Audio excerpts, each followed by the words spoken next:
តាមពិតកទួតឆឹងគេធ្វើអញ្ចឹងសោះវាមិនងាយស្រួលពេកក៏វាមិនពិបាកពេកបើសិនជាយើងយកកទួតផ្អែមយកមកធ្វើយើងចំណាយពេលតែមួយថ្ងៃទេតែបើថាយើងយកកទួតជូរយកមកធ្វើយើងចំណាយពេល2ទៅ3ថ្ងៃឃើញម៉ែកូនបិទធ្វើបែបនេះនឹកឃើញការណោទូចទៅរៀនចូលចិត្តទិញហូបមួយថង100កាលពី20ឆ្នាំសម្រាប់បងចង់ដឹងពីវិធីធ្វើមករៀនធ្វើជាមួយនឹងម៉ែកូនបិទទាំងអស់គ្នានៅក្នុងវីដេអូនេះម៉ែកូនបិទនឹងប្រាប់ពីរបៀបធ្វើងាយៗសម្រាប់ធ្វើកទួតឆឹងចង់ធ្វើលក់ក៏បានធ្វើហូបបែបលក្ខណៈគ្រួសារអញ្ចឹងក៏បាន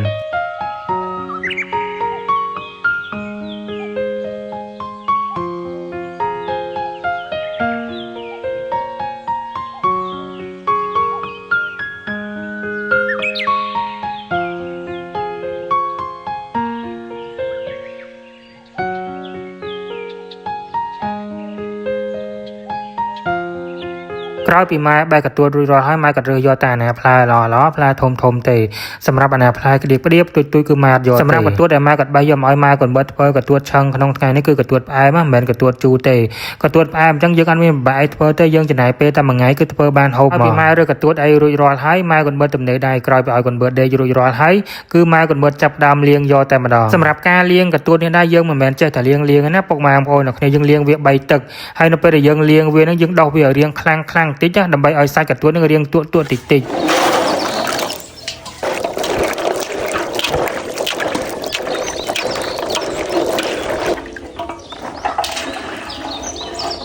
ក្រោយពីយើងលាងកទួតអីរួចរាល់ហើយយើងទុកកទួតនឹងម្ដុំសិនយើងយកទឹកកន្លះកូនចានកធនប៉ុណ្ណឹងមកហើយយើងដាក់កបោនឹងមកកូនថង់យើងកូរកបោនឹងឲ្យរលាយជាមួយទឹកហើយយើងទុកកបោនឹងឲ្យរងថ្លារយៈពេល30នាទី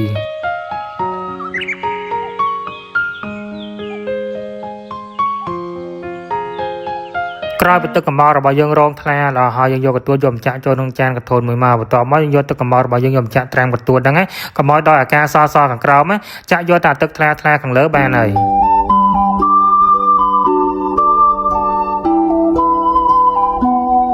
ក្រោយពីយើងត្រាំកទួតរបស់យើងជាមួយនឹងទឹកកំបោរបានរយៈពេល1ម៉ោងកន្លះរួចរាល់ហើយយើងចាប់ដើមសងកទួតនឹងចេញពីទឹកកំបោរនឹងមកយកមកលាងទឹកសម្អាតនឹង2ទឹកបន្ថែមទៀតលាងជាមួយនឹងទឹកជារបស់យើងសម្អាត2ទឹកបន្ថែមទៀត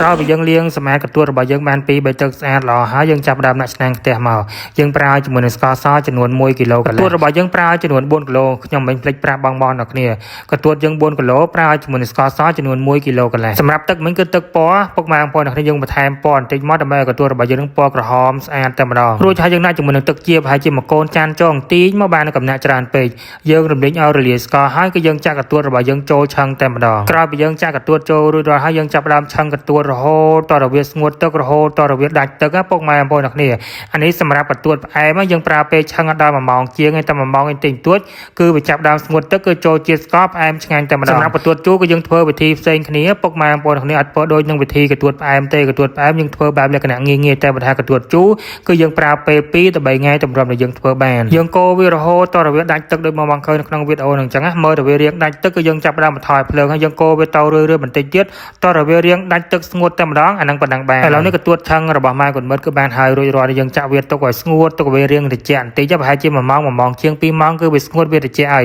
យើងអាចយកមកដល់ចង្កាក៏បានឬក៏ស្រក់ថង់លក់ក៏បានដែរពុកម៉ែបងប្អូនអ្នកគ្នាបងណាធ្វើលក់យកកទួតផ្អែមអញ្ចឹងមកធ្វើវាចំណេញពេលវេលាហើយរសជាតិឆ្ងាញ់ដូចតែគ្នាទេសម្រាប់វិធីធ្វើកទួតជូរខ្ញុំនឹងចេញវីដេអូក្រោយទៀតពុកម៉ែបងប្អូនអ្នកគ្នាសម្រាប់កទួតជូរយើងកិនវាឲ្យចេញទឹកហើយគឺយើងយកទៅត្រាំទឹកកំបោររយៈពេល1យប់ហើយបានយើងយកមកឆឹងជាមួយនឹងស្ករបានគឺយើងប្រើពេលយូរណាស់អ្នកគ្នាមួយថ្ងៃទៅ2ថ្ងៃបានយើងអាចធ្វើចេញជាកទួតឆឹងចេញលក់បានតែបើសម្រាប់កទួតផ្អែមយើងប្រើពេល13 4ម៉ោងយើងអាចធ្វើបានតែថាកទួតផ្អែមគឺវាពិបាករកបើថាកទួតជូរហ្នឹងវាមានច្រើនគ្រប់កន្លែងតែម្ដងតែបើថាកទួតផ្អែមហ្នឹងមានដោយកន្លែងខ្លះមានផ្ទះខ្លះអត់ក៏អត់ទៅអញ្ចឹងទៅវាមានតែកទួតជូរបើសិនជាពុកម៉ែបងប្អូនអ្នកគ្នាមើលវីដេអូរបស់ម៉ែកូនបិទហើយពេញចិត្តវីដេអូរបស់ម៉ែកូនបិទកុំភ្លេចជួយចុច like comment share ម្នាក់មួយផងអរគុណសម្រាប់ការតាមដានទស្សនាវីដេអូរបស់ម៉ែកូនបិទវីដេអូរបស់ក្រុមគ្រួសាររបស់ខ្ញុំតាំងពីដើមរហូតដល់ចប់ជូនពរពុកម៉ែបងប្អូនអ្នកគ្នាមានតែសំណាងល្អគ្រប់ពេលវេលាគ្រប់ទីកន្លែង